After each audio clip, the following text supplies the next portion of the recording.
जी कैफ 4 आज के लेक्चर का आगाज करते हैं। आज के लेक्चर में एक तो हम चैप्टर 4 के कल 3 लर्निंग ऑब्जेक्टिव हमने डिस्कस किए थे, उनके पास्ट पेपर्स के उनके प्रैक्टिस क्वेश्चन हम अटेम्प्ट करेंगे। ठीक है, लर्निंग ऑब्जेक्टिव 1 2 3 था, लर्निंग ऑब्जेक्टिव 4 आज पढ़ रहे हैं और आज हम लर्निंग ऑब्जेक्टिव 4 को स्टडी करेंगे जो कि किससे रिलेट करता है, मिस रिप्रेजेंटेशन से। और लर्निंग ऑब्जेक्टिव 4 के क्वेश्चंस आपने आज लाजमी करके आने हैं, ये आपकी होम असाइनमेंट है। ठीक है, तो स्टार्ट करते हैं। पहले प्रैक्टिस क्वेश्चन की डिस्कशन कर लें जी। एंड हमने पढ़ा क्या था, हमने कल के लेक्चर में पढ़ा क्या था, कंसेंट क्या होती है। हमने पढ़ा था फ्री कंसेंट में 5 चीजें नहीं होनी चाहिए, अगर 5 में से कोई भी चीज होगी वो फ्री कंसेंट नहीं होती। वो चीजें कौन कौन सी थी, coercion, undue influence, misrepresentation, fraud और मिस्टेक। कल हमने कोर्शन और अनड्यू इन्फ्लुएंस इनके बारे में स्टडी किया था। तो आइए इनके प्रैक्टिस क्वेश्चंस को अटेम्प्ट करते हैं। पहला question, Azam has 1 alto and 1 kore. He wants to sell kore. Babar does not know that Azam has 2 cars. Babar offers to buy Azam's alto for rupees 400,000. Azam accepts the offer thinking it to be an offer for his kore. Is this a valid contract? यानी उसके पास 2 गाड़ियां हैं, offer करने वाले को नहीं पता 2 गाड़ियां, उसे समझा एक ही गाड़ी है, वो किसी और को खरीदने की ऑफर कर रहा है और बेचने वाला किसी और गाड़ी को समझ के बेच रहा है। No consent. हाँ, दोनों सेम थिंग पे सेम सेंस में एग्री नहीं कर रहे, एक के ख्याल में थिंग कोई और है, दूसरे के ख्याल में थिंग कोई और। तो जब both parties do not agree on same thing in same sense, हम क्या कहते हैं, इनमें कंसेंट ही नहीं है। कंसेंट नहीं हो तो एग्रीमेंट वाइड। अच्छा, कंसेंट ना होना और चीज है, फ्री कंसेंट ना होना और चीज। ठीक है, वैसे हमारी ज्यादा डिस्कशन फ्री कंसेंट के ऊपर होती है, कंसेंट की सिर्फ एक एग्जांपल है। आगे चलते हैं। A widow was threatened to adopt a boy, otherwise her husband's dead body would not be allowed to be removed for cremation. The widow adopted the boy but later applied for cancellation of adoption. Is this a valid contract? अच्छा, ये contract ना India पे base कर रहा है। वहाँ पे आपको पता है कि जब कोई मुर्दे के मर जाता कोई तो उसका वो अंतिम संस्कार करते हैं। तो उसने कहा जी अंतिम संस्कार उन्होंने रोक दिया। उन्होंने कहा जब तक उसकी बेवा ये नहीं कहेगी कि जी ये जो जिसकी डेथ हुई है ना, इसके भाई का एक बच्चा भी था, इसके भाई और भाभी की पहले डेथ हो गई थी उस बंदे की जिसकी अभी डेथ हुई। तो उन्होंने कहा कि जी अब बेवा की जिम्मेदारी है कि अब वो जिसके भाई का बच्चा था वो तो चला गया, तो अब ये अपने शोहर के भाई के बच्चे की परवरिश करे। अगर ये परवरिश करने का एग्री करती है तो फिर इसका अंतिम संस्कार करते हैं, वरना इस विधवा का अंतिम, इसके शोहर का अंतिम संस्कार नहीं करना। उसने एक्सेप्ट कर लिया। एक्सेप्ट, क्या ये वैलिड कॉन्ट्रैक्ट है? वैलिड कॉन्ट्रैक्ट क्यों नहीं है? क्योंकि ये अनड्यू इन्फ्लुएंस एक्सरसाइज किया गया इसके ऊपर। ठीक है, इसके ऊपर। तो ये agreement is voidable at the option of window. Clear हो गया? ये वैलिड कॉन्ट्रैक्ट नहीं है। वैलिड कॉन्ट्रैक्ट नहीं है तो कौन सा है? Voidable. Voidable at option of widow. आगे चलते हैं। Question 3, briefly discuss whether following agreements involve coercion. आपने बताना है कि इन एग्रीमेंट्स में कोर्शन इन्वॉल्व हुई है, और करेक्ट कोर्शन क्या है? Criminal act. A, Azam beats Babar and compels him to sell his bike for ₹20,000। Coercion है, मारना किसी को नुकसान पहुंचाना, coercion. B, the government threatens to seize the property. अच्छा, प्रॉपर्टी अब डिटेन करना, ये भी क्वेश्चन में आता है। हमने पढ़ा था ना क्वेश्चन में, किसी दूसरे की प्रॉपर्टी को अपने कब्जे में करना, ये भी क्वेश्चन में आता है। गवर्नमेंट ने प्रॉपर्टी, क्या गवर्नमेंट क्वेश्चन एक्सरसाइज कर सकती है? बिल्कुल कर सकती है, लेकिन नहीं, गवर्नमेंट प्रॉपर्टी सीज कर सकती है किसी लॉफुल एक्ट के थ्रू, अपनी मर्जी से नहीं। गवर्नमेंट, आगे देखते हैं ना फाइन की बात करता है कि नहीं करता। Government threatens to seize the property of Azam to recover the fine due from Babar. नहीं, ये कैसे हो सकता है? इससे फाइन रिकवर करवाना था और आपकी प्रॉपर्टी को सीज कर लिया जाए। फाइन भाई ने देना है, प्रॉपर्टी सीज दूसरे भाई की कर ली जाए। क्या ये ठीक किया उसने? नहीं किया। उनका government threatens to seize property of Azam to recover the fine due from the son of Azam, उसका बेटा है, लेकिन बेटा भी सेपरेट लीगल स्टेटस है उसका। आजम पेड द फाइन, आजम ने फाइन पे कर दिया। बताइए क्या कोर्शन एक्सरसाइज हुई कि नहीं हुई? बिल्कुल हुई। एग्रीमेंट वाइडेबल है, वो दोबारा रिस्टोरेशन के लिए क्लेम कर सकता है। यहाँ पे जिससे रिकवर करवा, जिससे फाइन लेना था उसी से अगर थ्रेट करते हैं वो ठीक होता है। अगर आप अपने घर के बिजली का बिल ना पे करें तो गवर्नमेंट के पास ये ऑप्शन है, वो आपके घर बेच के पैसे रिकवर करवा सकती है, लेकिन उसी बंदे से, किसी और से नहीं। क्वेश्चन नंबर 3 के ए में भी जो पिछले वाला जो वीडियो वाला था उसमें तो अनड्यू इन्फ्लुएंस था, वैसे अनड्यू इन्फ्लुएंस था, बिल्कुल। हाँ जी,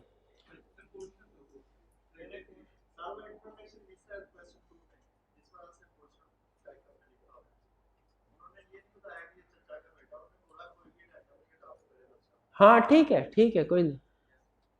तो है तो एग्रीमेंट वाइडेबल ना।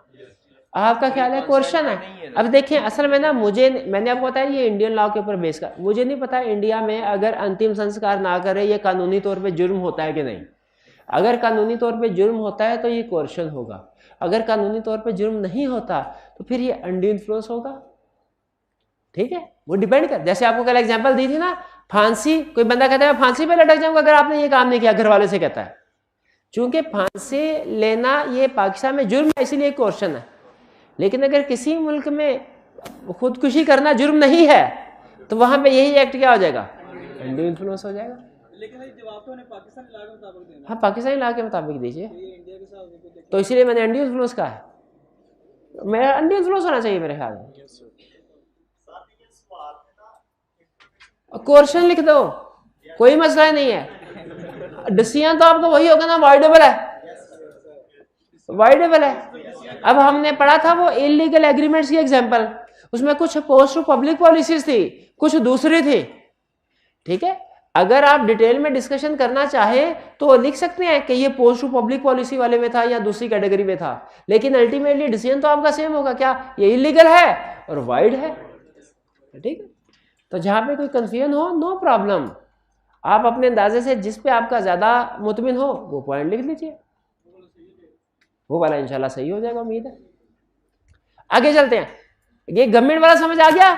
फिर अमीर on board on English ship को, यानी इंग्लैंड के बहरी जहाज के बोर्ड पे था, जहां बहरी जहाज पे, causes फकीर to enter into an agreement by an act amounting to criminal intimidation under the Pakistan Penal Code। उसने फकीर के साथ एक एग्रीमेंट किया और थ्रू क्रिमिनल इंटिमिडेशन किया, यानी क्राइम करते हो जो पाकिस्तान पिनल कोड के मुताबिक। लेकिन याद रखिए वो था किधर? इंग्लैंड में। अमीर आफ्टरवर्ड सूज फकीर for breach of contract eight Karachi. Question ये है कि है तो एक्ट क्रिमिनल, ये तो क्लियरली उसने कह दिया। इशू ये है कि जिस जगह पे क्रिमिनल एक्ट किया गया वो पाकिस्तान की हदूद से बाहर था। तो बताइए, अगर केस पाकिस्तान के कोर्ट में किया जाए तो क्या इस चीज से फर्क पड़ता है कि जिस जगह पे क्वेश्चन एक्सरसाइज की वो पाकिस्तान में थी कि पाकिस्तान से बाहर? ला कहता है इससे फर्क नहीं पड़ता, इससे फर्क नहीं पड़ता।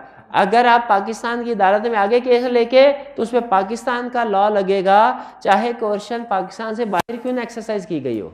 ये शायद लाइन किसी जगह पे लिखी हुई है कि क्या लिखा हुआ है, it does not matter if Pakistan penal code is not enforceable at a place where coercion was exercised. ये बात समझ आई? ये नजर आया आपको कहीं लिखा हुआ ये? हाँ जी, ये इसी के ऊपर बेस कर रहा है। तो सी में क्वेश्चन एक्सरसाइज हुई है, clear? D, Amir threatens to kill Salma, Basit's daughter. If Basit refuses to sell his house to him, Basit agrees to sell his house. लेकिन ये coercion party to the contract में तो एक्सरसाइज नहीं हुई। तो कोई नहीं, स्ट्रेंजर दूसरे पे भी हो सकती है एक्सरसाइज, शाबाश, ठीक है ना, पढ़ा था ना। Next, Asif threatens to kill Babar if Babar refuses to sell his house to Salman, Babar agrees to sell his house. Coercion है, लेकिन भाई ये क्वेश्चन कैसे हो सकती है, ये तो threat party to the contract ने नहीं किया, ये तो किसी थर्ड पार्टी ने किया।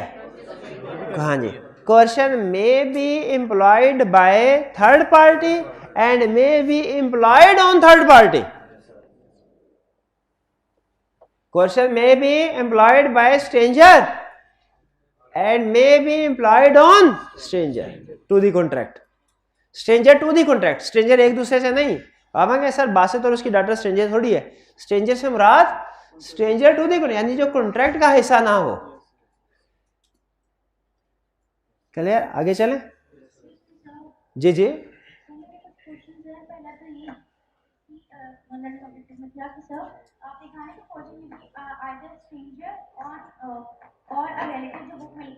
जी जी,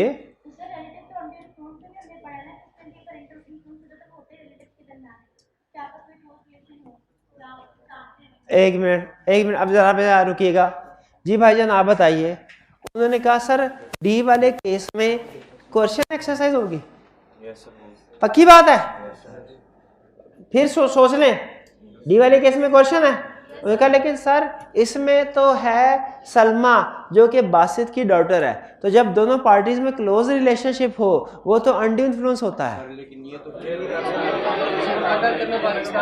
इसमें सलमा प्रेशर नहीं डाल रही बासित पे, बल्कि अमीर डाल रहा है, इसीलिए अमीर का और बासित का रिलेशनशिप कोई नहीं है। अगर सलमा बासित को कहती ना तो फिर उस सूरत में अनड्यू इन्फ्लुएंस होता। ये क्लियर हुआ आपको क्वेश्चन? इसमें जो रिलेशनशिप है, जो कोर्शन डालने वाला है और जिस पे कोर्शन डाला जा रहा है, उनमें कोई रिलेशनशिप नहीं है, ठीक है, उनमें कोई रिलेशनशिप नहीं है। इसीलिए ये कोर्शन का केस है, अनड्यू इन्फ्लुएंस का केस नहीं है। अनड्यू इन्फ्लुएंस का केस तब बनता है जब डॉटर अपने बाप पे प्रेशराइज करती उसको। जी नहीं, वो डिपेंड करता है कि किस तरीके से प्रेशर डाला जाता है। अगर वो कोई क्रिमिनल एक्ट करके प्रेशर डाला जाता तो फिर चाहे डॉटर की तरफ से क्यों ना हो वो, लेकिन अगर वो इमोशनली ब्लैकमेल करके प्रेशर डाला जाता उसके ऊपर तो फिर वो अनड्यू इन्फ्लुएंस होता।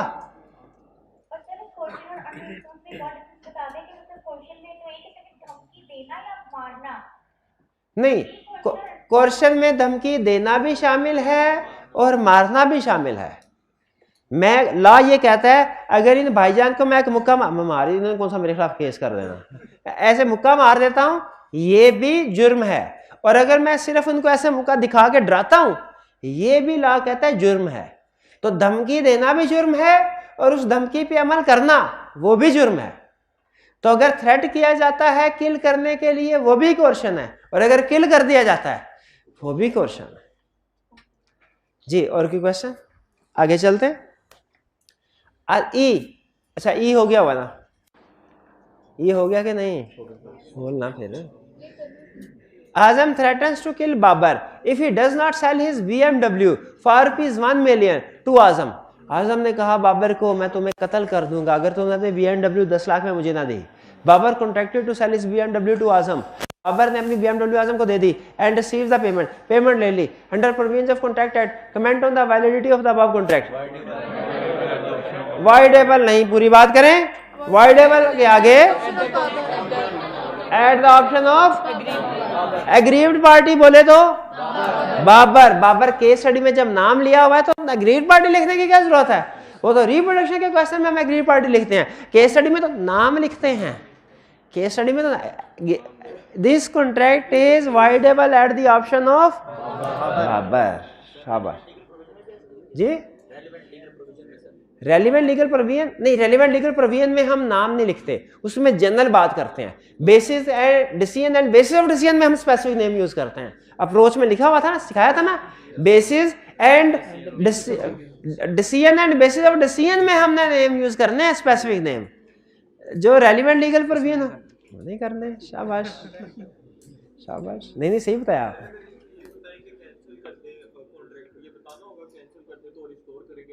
हाँ, अगर कैंसिल कर दे voidable at the option of Babar agreed, और आगे ये भी लिखना चाहे लिख सकते हैं, मार्क्स ज्यादा हो तो लिख दिया करे, बल्कि if Babar receives the contract या जो भी एग्रीड पार्टी है, then he will have to restore benefits.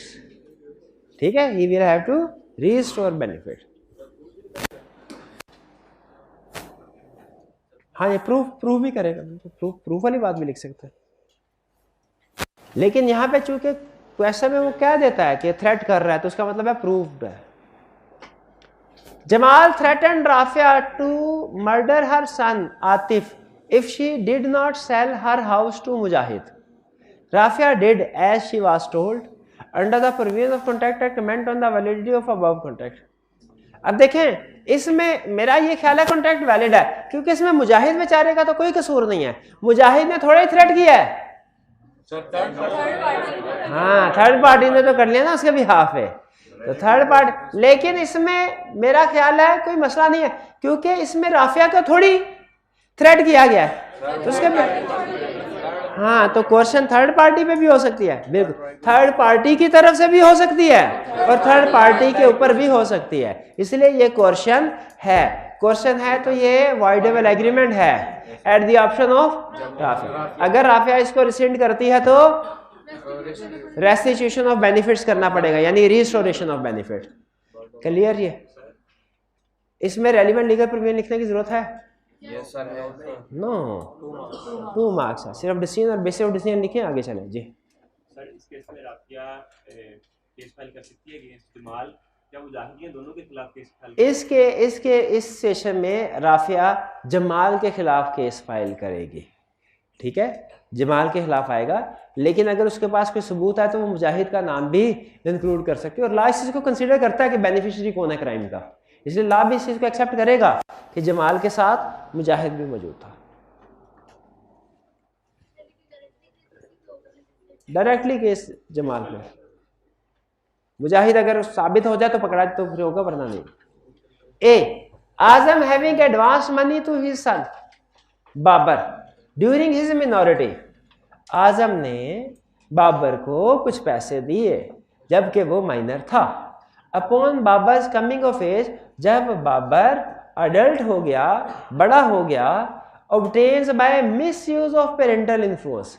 Parental influence से हमें पता चल गया कि आजम पेरेंट है और बाबर सन, बल्कि उसने लिखा हुआ सन, हाँ पहली लाइन में भी लिखा हुआ। अच्छा मुझे ये बताइए, क्या बाप की जिम्मेदारी नहीं है बच्चे की परवरिश करे? तो उससे तो पैसे नहीं चाहिए? नहीं, याद रखे पैसे ले सकता है। जिस तरह कोई भी थर्ड पार्टी अगर माइनर को नेसेसिटीज ऑफ लाइफ सप्लाई करे रिकवर करवा सकते हैं, तो उसी तरह बाप भी अगर माइनर को नेसेसिटीज ऑफ लाइफ सप्लाई करे रिकवर करवा सकता है, जो कि वो इस केस में करवा रहा है। लेकिन उसने किया क्या कि रीजनेबल प्राइस की बजाय क्या कर दिया, ए बॉन्ड, एक एग्रीमेंट, बॉन्ड मीन एग्रीमेंट लिखवाया for a greater amount than the sum due in respect of advances. जितनी अमाउंट दी थी उससे ज्यादा बड़ी अमाउंट का एग्रीमेंट लिखवा। क्या ये वैलिड है? ये एग्रीमेंट वैलिड क्यों नहीं है? अनड्यू इन्फ्लुएंस है। वैसे में क्लियरली पता चल रहा है अनड्यू इन्फ्लुएंस है, पेरेंटल इन्फ्लुएंस की वजह से। Misuse of parental influence हमें बता रहा है अनड्यू इन्फ्लुएंस एक्सरसाइज होगा। ए क्लियर? तो ये एग्रीमेंट क्या है? Voidable at the option of Babar. अच्छा, इसमें अगर बाबर इसको रिसेंड करता है ना, तो याद रखिएगा बाबर को ये नहीं कि कोई भी पैसे नहीं देने पड़ेंगे, उसको रीजनेबल प्राइस देनी पड़ेगी। अगर उसकी प्रॉपर्टी है तो उसको रीजनेबल प्राइस पे करनी पड़ेगी, ठीक है ना? रिस्टोरेशन ऑफ बेनिफिट तो लगेगा ना, तो जितना पैसे लिए थे उतने तो देने पड़ेंगे। हाँ, फिड्यूशियरी रिलेशनशिप है तो इसमें प्रिज्यूम किया जाएगा अनड्यू इन्फ्लुएंस। फिड्यूशियरी रिलेशनशिप में अनड्यू इन्फ्लुएंस प्रिज्यूम किया जाता है ना, तो इसमें किया जाएगा। B Amir a man enfeebled by disease और age is induced by Asif's influence over him as his medical attendant. Asif medical attendant था, अमीर एक अमीर आदमी था लेकिन बहुत बीमार और बहुत बूढ़ा लागर इंसान। आसिफ उसके मेडिकल अटेंडेंट ने उसके ऊपर इन्फ्लुएंस किया to agree him to pay an unreasonable sum for his professional services. उसे कहा इंजेक्शन लगाऊंगा 5,000 वाला, लेकिन जब 50,000 दोगे तब, वरना नहीं। बताइए एग्रीमेंट रिसेंड हो सकता है इसमें? क्या ये एग्रीमेंट वैलिड है? Voidable at the option of अमीर। अगर वो इसको रिसेंड करता है, अगर, तो बताइए क्या उसे कोई भी पैसे नहीं देने पड़ेंगे अमीर को, कि कम से कम रीजनेबल प्राइस देनी पड़ेगी? रीजनेबल प्राइस देनी पड़ेगी। समझ आया?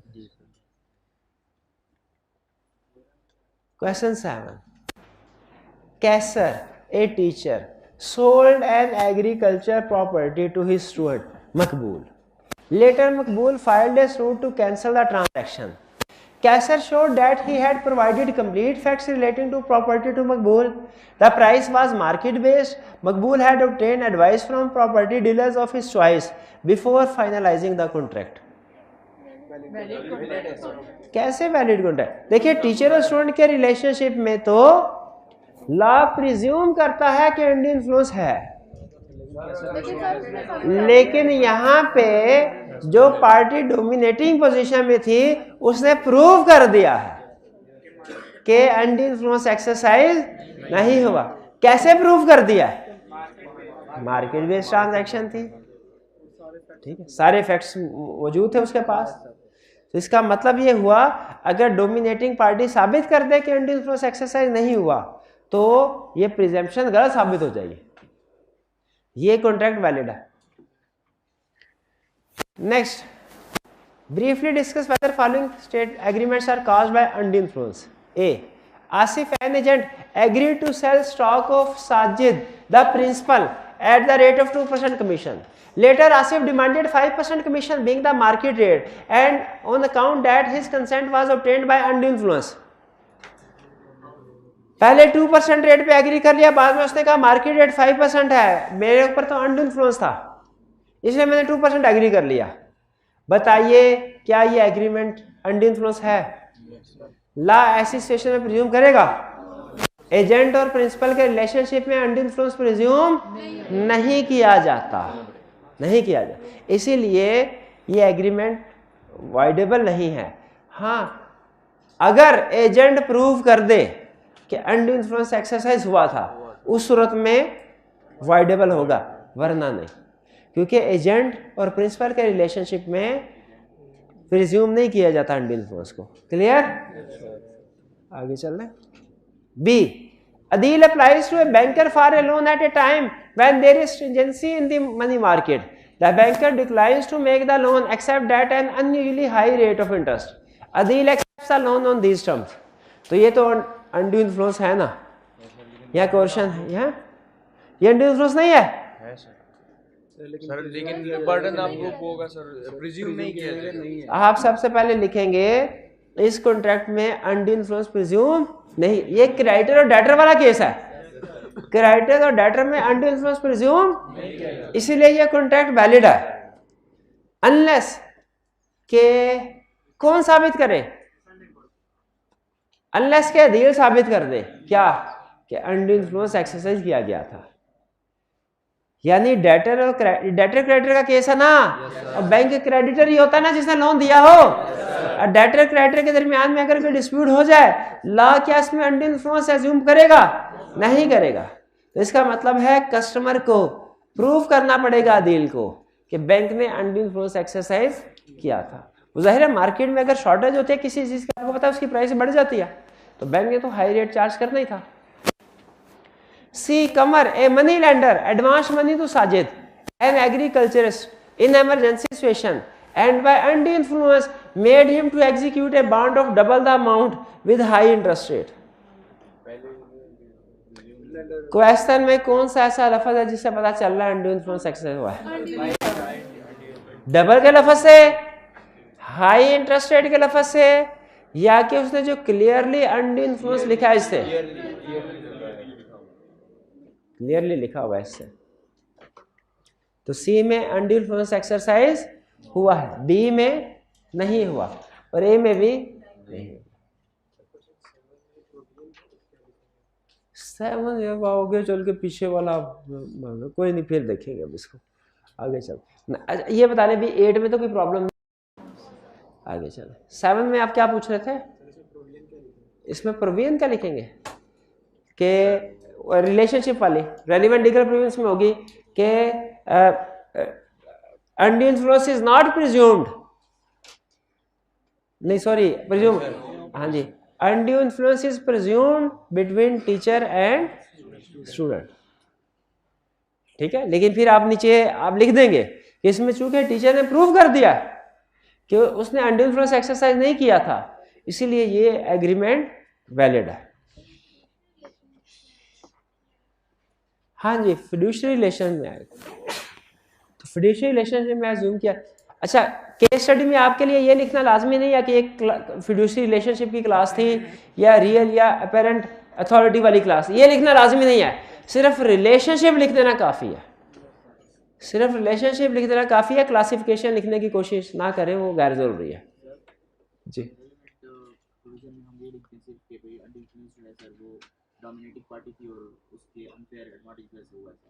ये भी लिख सकते हैं, रेलिवेंट लीगल प्रोविजन में ये भी लिख सकते हैं कि undue influence caused by dominating party is to be proved by, क्या आपने दोबारा बताइए क्या लिखा? अनड्यू इन्फ्लुएंस से पहली लाइन कौन सी वाली? हाँ जी, हाँ डेफिनेशन की बात रेलिवेंट लीगल प्रोविजन में लिख सकते हैं कि डोमिनेटिंग पोजीशन में exercise undue influence on other party, ये बात लिख सकते हैं। हाँ जी बिल्कुल, सॉरी ये है हमारा। Arif told Banu his wife that he would divorce her if she does not transfer her personal assets to him. She agreed to transfer her assets to him. Can Banu void the contract? Proof कर, क्योंकि husband and wife में law undue influence को presume नहीं करता। अच्छा अब है आखिरी और सबसे अहम केस स्टडी। अगर ये आपको सारी समझ आ गई, इसका मतलब है कल का जो भी हमने पढ़ा लेक्चर वो समझ आ गया। पास्ट पेपर का क्वेश्चन भी है। Respond to following scenario under the provisions of contract act 1872। Haroon was engaged to be married to Ghazala. अभी मैरिड नहीं है, टू बी मैरिड है। कौन से वाला केस आया? Fiancee and fiance. बताइए अनड्यू इन्फ्लुएंस प्रिज्यूम किया जाता है? यस। आगे चले। Harun wanted to establish his own business and therefore he entered into a contract with Ghazala for providing him all her jewelry and apartment by way of a gift, and in return Harun agreed to give her a small share in business profit. अच्छा अक्सर case study में gift का word आपको confuse करने के लिए लिख देता है, हालांकि क्वेश्चन में क्लियरली पता चल रहा है कि एक्चुअली ये गिफ्ट नहीं है, क्योंकि वो इन रिटर्न कोई दूसरी चीज भी उसको देने का वादा कर रहा है। Harun agreed to give her a small share in business profit, जिसका मतलब में बिजनेस में से उसको एक प्रॉफिट का शेयर मिलेगा स्मॉल। एग्रीमेंट हो गया। After some time, Ghazala filed a suit against Harun, requesting for setting aside the gift deed as it was not made with her free will. ये आर्गुमेंट है। देखिए असल में कोर्ट में ना एक असूल होता है कि आपने जो एतराज फाइल किया ना दूसरी पार्टी के खिलाफ, कोर्ट उसी की इन्वेस्टिगेशन करेगी, ठीक है। अगर आपने अटेम्प्ट टू मर्डर का केस फाइल किया दूसरी पार्टी के खिलाफ, तो कोर्ट अटेम्प्ट टू मर्डर की इन्वेस्टिगेशन करेगी। अगर इस इन्वेस्टिगेशन में अटेम्प्ट टू मर्डर साबित नहीं होता लेकिन धोखाधड़ी फ्रॉड साबित हो जाता है, तो उससे सजा नहीं मिलेगी। क्यों नहीं मिलेगी? क्योंकि आपने उसको अप्लाई ही नहीं किया। तो केस में जो वो हमें बता देना आर्गुमेंट, हमने उसकी बेस पे क्वेश्चन को सॉल्व करना है। यहाँ पे उसने क्या कौन सा आर्गुमेंट लिया? यहाँ पे वो गिफ्ट वाला ये भी आर्गुमेंट ले सकती थी कि agreement without consideration is wide. अगर वो इस बेस के ऊपर कोर्ट में जाती तो हम फिर इस बेस के ऊपर आर्गुमेंट करते, लेकिन गजाला कोर्ट में जाके क्या कह रही है? फ्री कंसेंट नहीं थी। अब हमने बताना है कि ये फ्री कंसेंट थी कि नहीं। Discuss whether Ghazala would succeed in her contention, free consent है कि नहीं। तो बताइए पहली चीज, क्या ये रिलेशनशिप में कोर्ट पर रिज्यूम करेगी इंडियन प्लस? यस। तो कोर्ट सेट असाइड कर देगी, प्रोवाइडेड हारून साबित कर दे। हारून विल हैव टू प्रूव, ठीक है, क्या प्रूव करा? That undue influence was not exercised. वरना उसके केस में कोर्ट प्रूफ ये अज्यूम करेगी गजाला के केस में कि अनड्यू इन्फ्लुएंस था। क्लियर हो गया जी?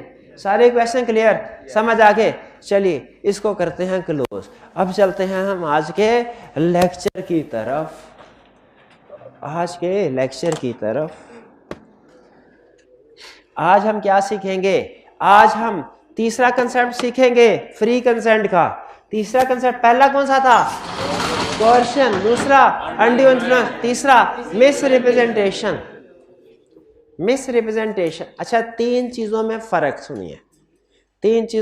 सुनिए, और ये फर्क गौर से समझिएगा, आगे चल के काम आना है, ठीक है?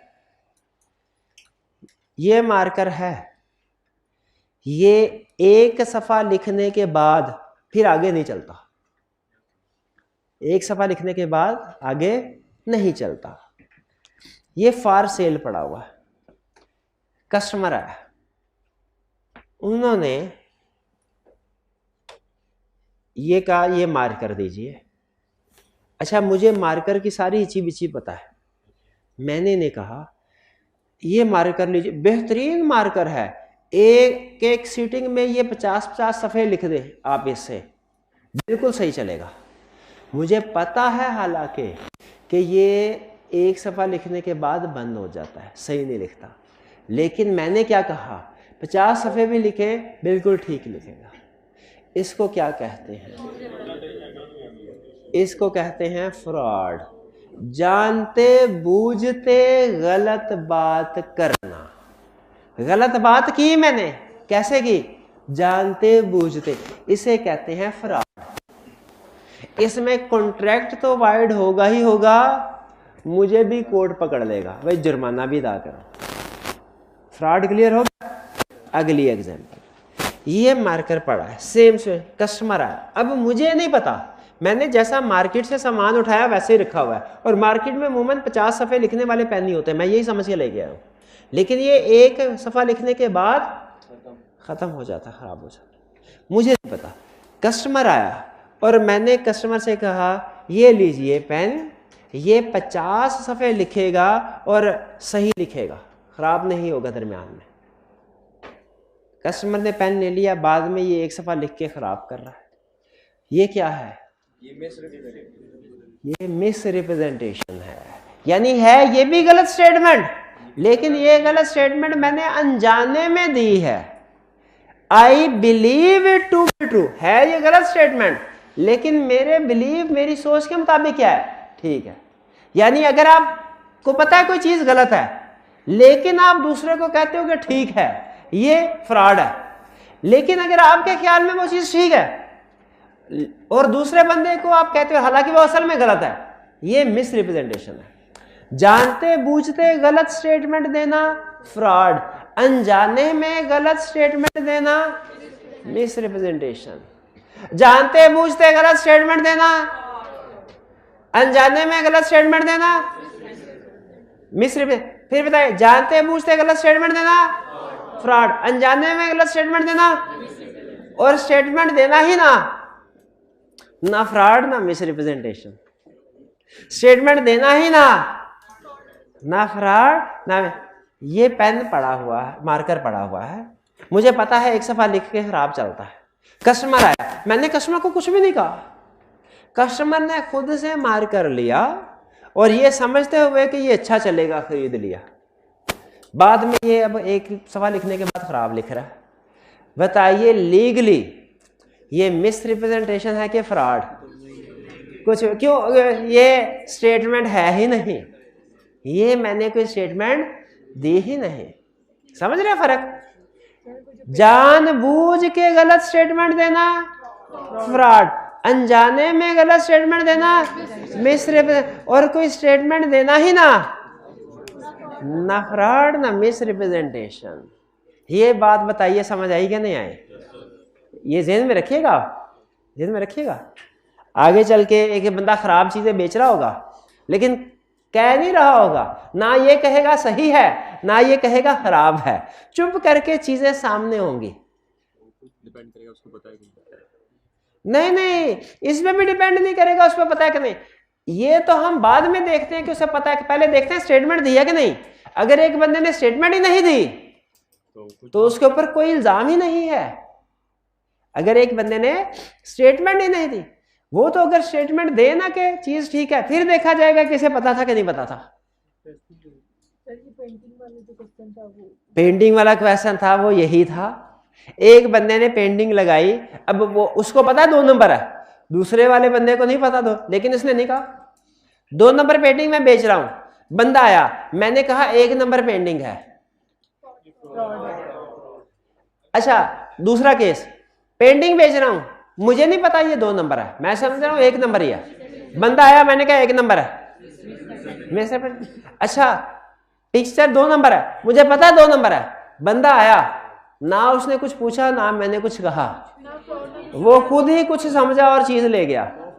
ना फ्रॉड ना मिस रिप्रेजेंटेशन, ना फ्रॉड ना मिस, इसे कहते हैं, रूल है let the buyer be aware. Buyer की जिम्मेदारी है वो अलर्ट रहे, मुश्तरी होशियार बाश, चीज खरीदने से पहले मुआयना करना खरीदार की जिम्मेदारी है, सेलर की जिम्मेदारी नहीं है उसके फॉल्ट्स बताए, सेलर की जिम्मेदारी नहीं है इसके। और ये वो प्रोविजन है जिसके ऊपर उलमाए कराम का इंतहाई इख्तलाफ है, वो कहते हैं ये इस्लाम के असूलों के खिलाफ है। ये वो एग्जाम्पल है जिसमें हमारा लॉ इस्लामिक प्रिंसिपल्स के अगेंस्ट है, क्योंकि इस्लामिक लॉ में क्या है कि अगर आपकी चीज़ में कोई फॉल्ट है, आपको पता है, बायर को बताएं।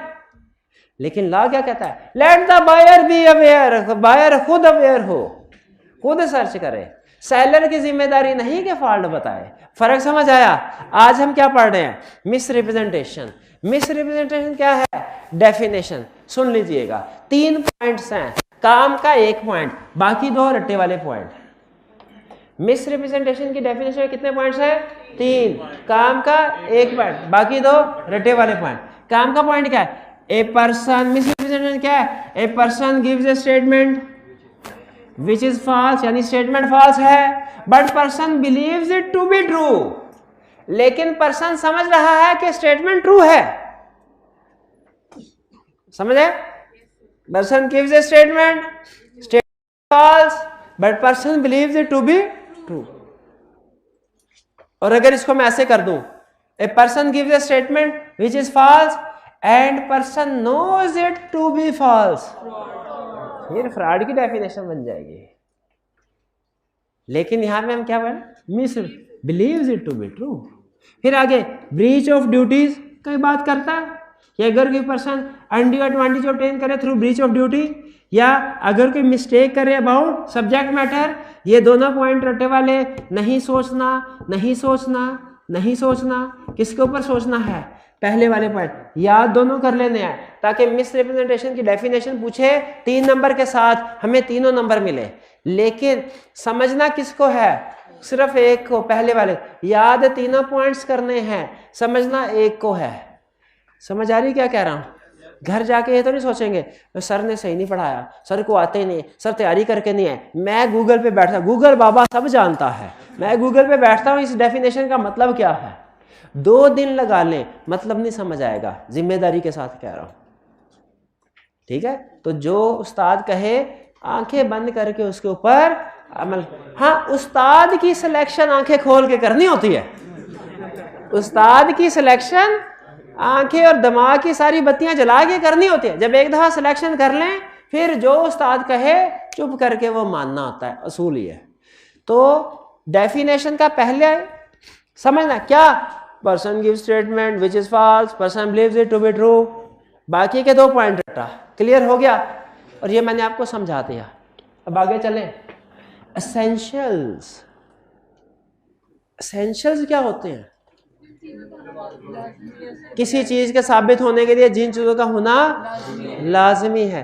जैसे हमने पढ़ा एसेंशियल्स ऑफ वैलिड कॉन्ट्रैक्ट, हमने पढ़ा एसेंशियल्स ऑफ ऑफर, हमने पढ़ा एसेंशियल्स ऑफ एक्सेप्टेंस, हमने पढ़ा एसेंशियल्स ऑफ कंसिडरेशन। और क्या पढ़ा, और एसेंशियल पढ़ा हमने कहीं? ये 4 से कोई ऐसा माई का लाल जिसको चारों एसेंशियल आते हो?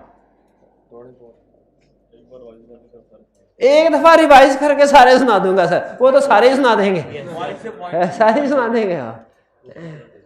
याद तो वो होता है जो ऑन दी स्पॉट हो, 12 चले कोई बात नहीं, रिवाइज कर लीजिएगा फिर, ठीक है, अगली दफा, ताकि ये ना कहना पड़े आपको।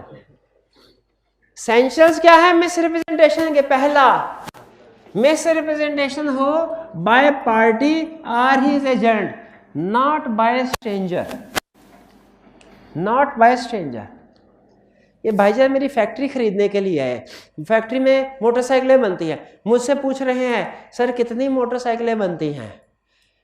अच्छा, मेरे अकाउंटेंट ने मुझे बताया, मैं चूंकि मालूम को कभी कभार आता हूँ, मेरे अकाउंटेंट ने मुझे बताया हुआ है साल में 1 लाख मोटरसाइकिलें बनती हैं, हालांकि असल में 60,000 बनती हैं। इन्होंने मुझसे पूछा कितनी मोटरसाइकिल, मैंने कहा 1 लाख। तो ये क्या है? Miss representation. अच्छा सुने, इन्होंने मुझसे नहीं पूछा, इन्होंने अपने एक दोस्त से पूछा जो मेरी फैक्ट्री के साथ ही रहता है, यार इस फैक्ट्री को मैं खरीदना चाहता हूँ, इसमें कितनी मोटरसाइकिलें बनती? दोस्त ने कहा यार इधर तो लाइन लगी पड़ती है, इधर तो धड़ाधड़ दिन रात मोटरसाइकिलें बन के निकलती रहती है, मैं खुद देखता रहता हूँ, मेरा हाल है कम से कम भी ना 1 लाख मोटरसाइकिलें तो बिकती होंगी इनकी। अब बताइए ये मिस रिप्रेजेंटेशन है कि फ्रॉड है? कुछ भी नहीं है, क्योंकि ये पार्टी दूसरी कॉन्ट्रैक्ट ने स्टेटमेंट दी ही नहीं, ये तो थर्ड पार्टी की स्टेटमेंट है। पहला एसेंशियल यही कह रहा है कि मिस रिप्रेजेंटेशन हम उसको मानेंगे जो पार्टी या उसका एजेंट दे, अगर कोई थर्ड पार्टी मिस रिप्रेजेंटेशन दे वो मिस रिप्रेजेंटेशन नहीं है। भाई थर्ड पार्टी ने मिस रिप्रेजेंटेशन दी और ये मुझसे आके ले रहा है तो मेरा थोड़ी कसूर है, ये मिस रिप्रेजेंटेशन नहीं है।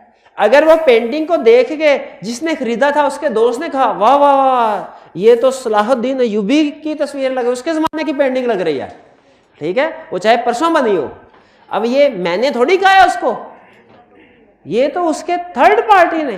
तो याद रखें मिस रिप्रेजेंटेशन के लिए क्या जरूरी है?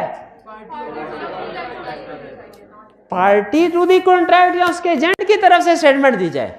अगर किसी थर्ड पार्टी ने दिया स्टेटमेंट तो वो मिस रिप्रेजेंटेशन नहीं है। ये बात समझ आई है? स्ट्रेंजर की तरफ से। आगे चल, person believes it to be true, person के ख्याल में सच जो वो बोल रहा है सच, यानी मिस रिप्रेजेंटेशन दे पार्टी और पार्टी से क्या समझे? ट्रू, क्योंकि अगर पार्टी इसको फॉल्स समझ रही है ना तो फिर ये मिस में फ्रॉड में चला जाएगा। शाबाश शाबाश शाबाश, फिर ये फ्रॉड में चला जाएगा।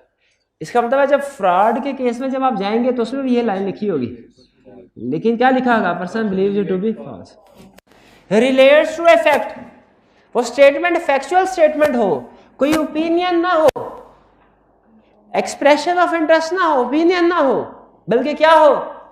फैक्चुअल। ये मुझसे पूछे, अब जरा फर्क देखिएगा, सर आपकी फैक्ट्री में कितनी मोटरसाइकिलें प्रोड्यूस होती हैं? पहली ऑप्शन मैंने कहा मेरी फैक्ट्री में 1 लाख मोटरसाइकिल प्रोड्यूस होती हैं। दूसरी ऑप्शन मैंने कहा मेरा ख्याल है 1 लाख होती है मोटरसाइकिलें प्रोड्यूस। बताइए किस में मिस रिप्रेजेंटेशन है, किस में नहीं?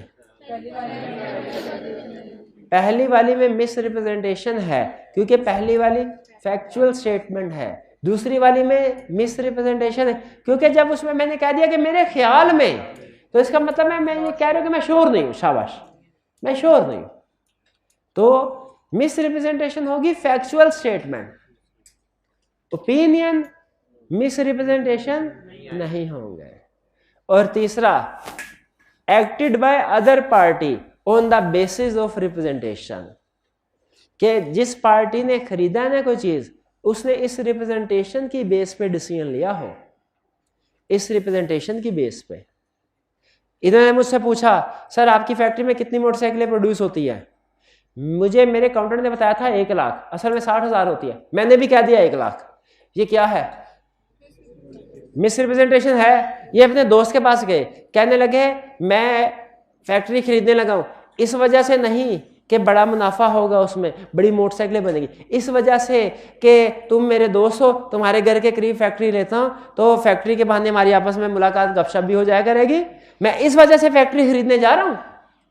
अब डिसीजन किया बाइंग का, लेकिन डिसीजन की बेसिस क्या मिस रिप्रेजेंटेशन थी? नहीं। तो इसका मतलब है ये फिर मिस रिप्रेजेंटेशन लॉ नहीं समझेगा। हाँ, अगर उस पार्टी ने इस मिस रिप्रेजेंटेशन की बेस पे डिसीजन किया हो, इस मिस रिप्रेजेंटेशन की बेस पे डिसीजन किया हो, तो फिर समझा जाएगा मिस रिप्रेजेंटेशन। कुछ समझ आई? अच्छा, फिर मुझे बताइए एग्जांपल से। एक कंपनी ने प्रॉस्पेक्टस इशू किया, उसने कहा हमारे शेयर्स खरीदिए। उसमें प्रॉस्पेक्टस के अंदर कंपनी ने पिछले 3-4 सालों का मुनाफा ओवरस्टेट किया हुआ था, गलत रिपोर्ट किया हुआ था। नहीं, सुन ले पहले पूरा केस सुन ले। एक इन्वेस्टर आया, उसने कहा प्रॉस्पेक्टस इतनी बड़ी डॉक्यूमेंट क्या पढ़ना। उसने अपने इन्वेस्टर से पूछा, इन्वेस्टर से क्या करें? ब्रोकर से पूछा, इन्वेस्टर ने ब्रोकर से पूछा क्या करें इस फैक्ट। ब्रोकर ने कहा कंपनी अच्छी है, शेयर खरीद लो। इन्वेस्टर ने शेयर खरीद लिए। बाद में पता चला कि जी कंपनी को नुकसान हो गया है और प्रॉस्पेक्टस में पिछले सालों की गलत इंफॉर्मेशन लिखी गई थी। क्या मिस रिप्रेजेंटेशन की बेस पे शेयर की परचेज को कैंसिल किया जा सकता है? क्यों नहीं किया जा सकता? मिस रिप्रेजेंटेशन बाय पार्टी की तरफ से थी,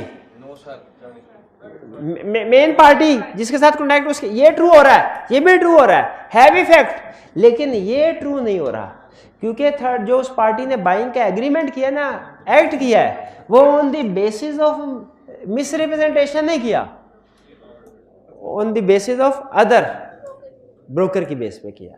तो अब ये मिस रिप्रेजेंटेशन नहीं है। मिस रिप्रेजेंटेशन के लिए चारों एसेंशियल्स पूरा होना जरूरी है।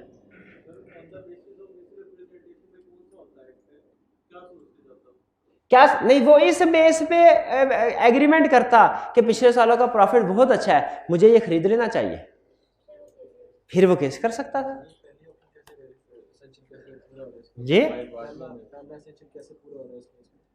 बाय मेन पार्टी कौन सी है? कंपनी। तो पिछले सालों का गलत प्रॉफिट किसने लिखा है? सर उनको तो पता है, जो जिसका क्वेश्चन है वही आगे लेके चले, दूसरा क्वेश्चन हाईजैक ना करें। जी बिल्कुल, हम सारे एसेंशियल्स वन बाय वन देखेंगे ना। मैं तो आपको ये बता रहा हूँ, इनमें से कोई एक एसेंशियल्स भी अगर नहीं रहता तो फिर वो मिस रिप्रेजेंटेशन नहीं रहेगी, मिस रिप्रेजेंटेशन नहीं रहेगी। इस केस में मिस रिप्रेजेंटेशन क्या? पिछले सालों का गलत प्रॉफिट, यही था ना। वो गलत प्रॉफिट था, तो वो क्या मेन पार्टी ने दिया? बिल्कुल, कंपनी ने खुद दिया गलत प्रॉफिट। तो ये कंडीशन पूरी हो रही है कि कंपनी ने खुद गलत प्रॉफिट दिया। ठीक, एक और एग्जांपल से क्लियर कर देते हैं। एक आदमी ने अपना घोड़ा बेचना था, घोड़ा था पागल, उसको कोई पागल घोड़े को तो कोई नहीं खरीदता।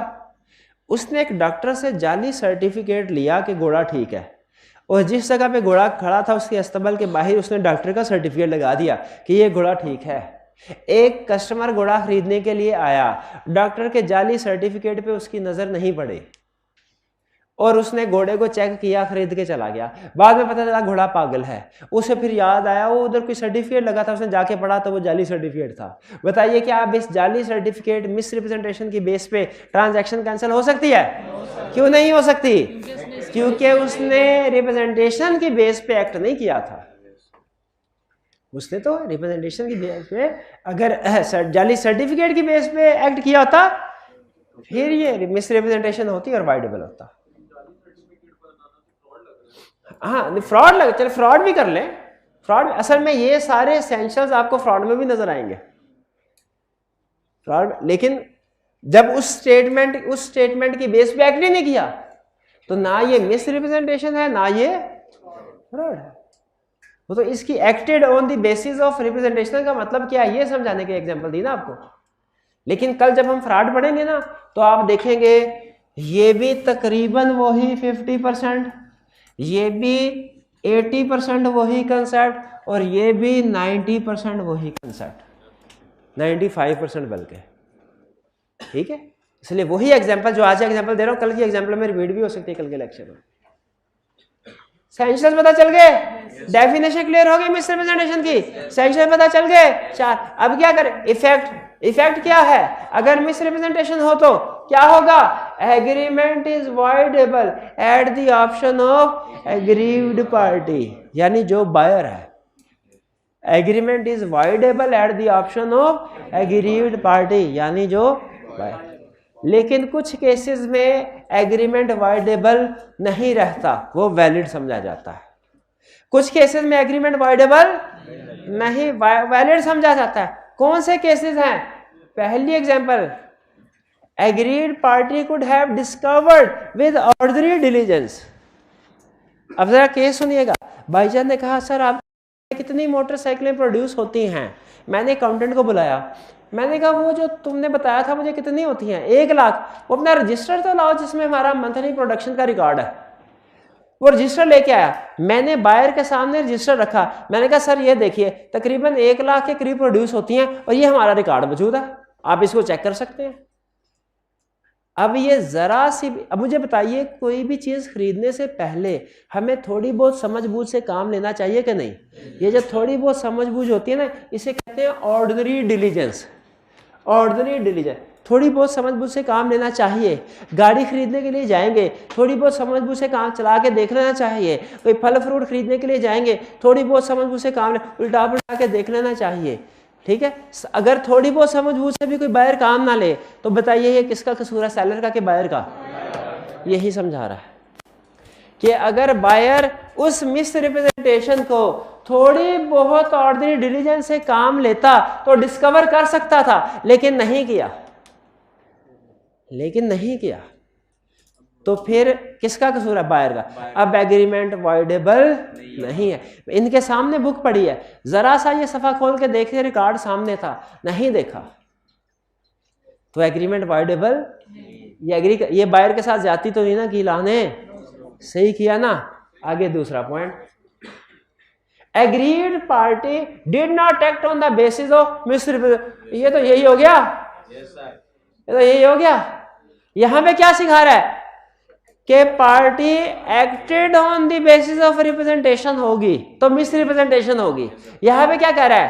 Party did not act on the basis of representation तो मिस रिप्रेजेंटेशन नहीं होगी। मिस रिप्रेजेंटेशन नहीं होगी तो वाइडेबल भी नहीं होगा। ये वही बात है, और कौन सी है? वही बात नहीं है। आगे, agreed party takes benefit after becoming aware. Misrepresentation से अवेयर होने के बावजूद भी एग्रीड पार्टी बेनिफिट लेना जारी रखे, तो इसका मतलब क्या है? ये उसकी तरफ से इम्प्लॉयड एक्सेप्टेंस है। अगर ये भाईजान जो है इन्होंने फैक्ट्री खरीदी, इनको 1 साल के बाद पता चल गया कि 60,000 प्रोड्यूस होती है, इनको चाहिए जिस दिन इन्हें पता चला ना प्रोडक्शन 60,000 है, 1 लाख नहीं है, उसी दिन मेरे पास आके कहें एग्रीमेंट कैंसिल करो। इन्होंने एग्रीमेंट कैंसिल नहीं किया, दूसरा साल भी फैक्ट्री चलाई, तीसरा साल भी फैक्ट्री चलाई, चौथे साल आके कहने लगे नहीं आपने तो झूठ बोला, ये फैक्ट्री 1 लाख नहीं 60,000 मोटर बाइक्स प्रोड्यूस करती है, एग्रीमेंट कैंसिल करो। अब एग्रीमेंट कैंसिल होगा? क्यों? क्योंकि उसे पता चलने के बाद बेनिफिट्स लेते रहे। अगर मिस रिप्रेजेंटेशन पता चलने के बाद भी बेनिफिट्स लेते रहे तो फिर इसका मतलब है ये मिस रिप्रेजेंटेशन उसको कबूल है। आई क्या अपने केस स्टडी में पूछा, क्या पूछा? उसने कहा एक कारीगर ने जनरेटर बेचा बायर को, जनरेटर में मसला था, 2 घंटे चलने के बाद वो बैठ जाता था। उसने चलाया घर, 2 घंटे बाद वो बैठ जाया करता, जनरेटर खराब हो जाता था। वो जनरेटर उठा के लेके आया कारीगर के पास बायर, कहने लगा जनरेटर खराब है वापस करो। कारीगर ने कहा मेरी बात सुनो, ऐसा करते हैं इसको ठीक करवाते हैं, आधे पैसे तुम डालो आधे पैसे मैं डालता हूं। बायर एग्री हो गया, उसको ठीक करवा दिया। ठीक करवाने के बाद फिर खराब।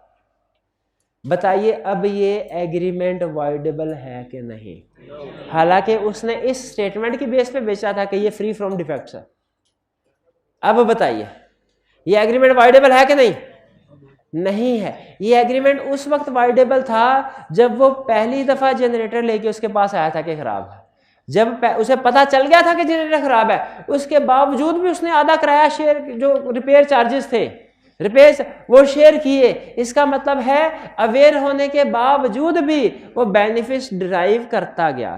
तो जब किसी मिस रिप्रेजेंटेशन के अवेयर होने के बावजूद भी आप बेनिफिट्स डिराइव करते रहें, लॉ कहता है हम समझेंगे ये आपकी तरफ से इम्प्लॉयड एक्सेप्टेंस है। हाँ, अगर दोबारा श्योरिटी देता तो फिर उसकी दूसरी श्योरिटी की बेस पे एक्शन होता, पहली श्योरिटी फिर भी खत्म हो जाती। भाई क्लियर हुई है बात? ठीक है।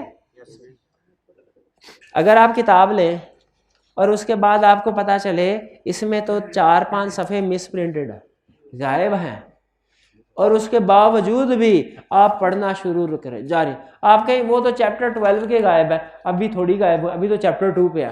फिर जब चैप्टर 12 पे पहुंचे तो पब्लिशर के पास जाके कहे किताब वापस कर दो, क्या वापस होगी किताब? नहीं। क्यों नहीं होगी? क्योंकि आपने बिकमिंग अवेयर होने के बाद भी बेनिफिट्स ड्राइव करना जारी रखा। आपको ये उस वक्त वापस करनी चाहिए थी जब पहली दफा पता चला कि सफ़े नहीं है, गायब है इसमें से। ये समझ आ गई? Agreed party takes benefit after becoming aware.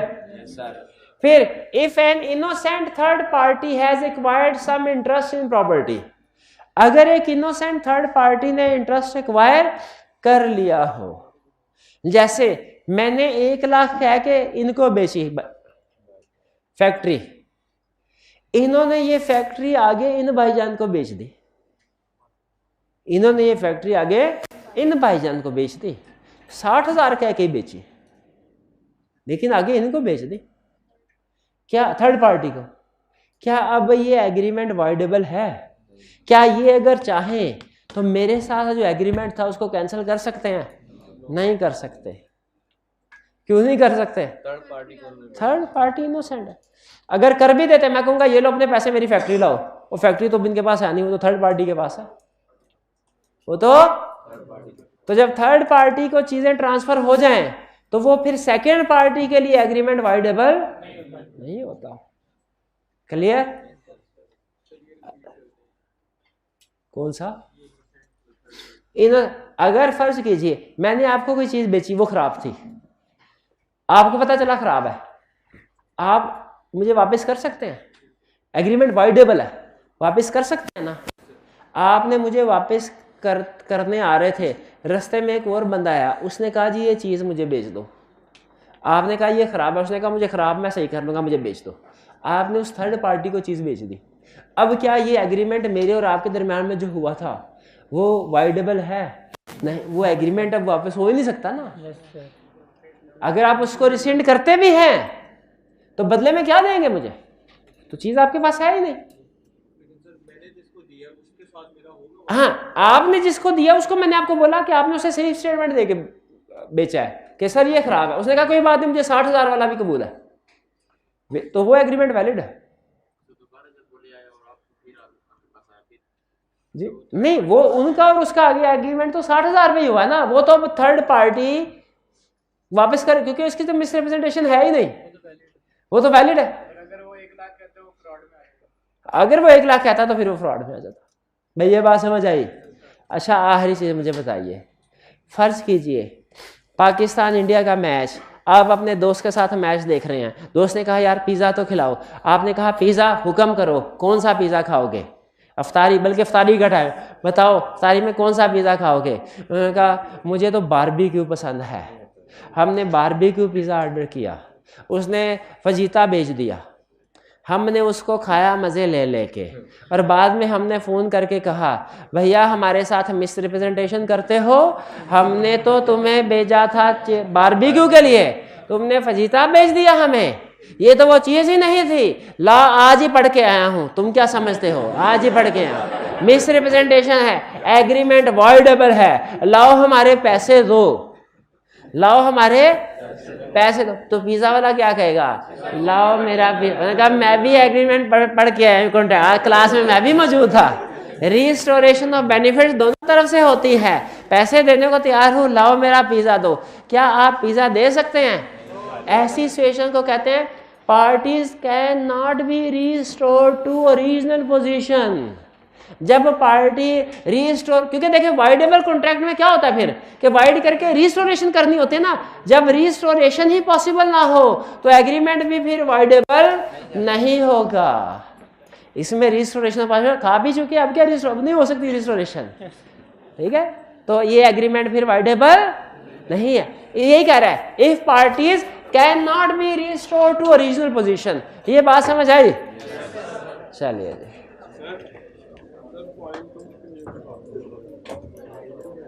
तो ये था हमारा आज का लेक्चर। आपने होम असाइनमेंट जरूर करनी है, और जो होम असाइनमेंट कल ना करके आया तो पीछे कोने में बिठाऊंगा उसको मैं, पक्की बात है। आज का लेक्चर यहाँ पे खत्म करते हैं हम। अल्लाह हाफिज।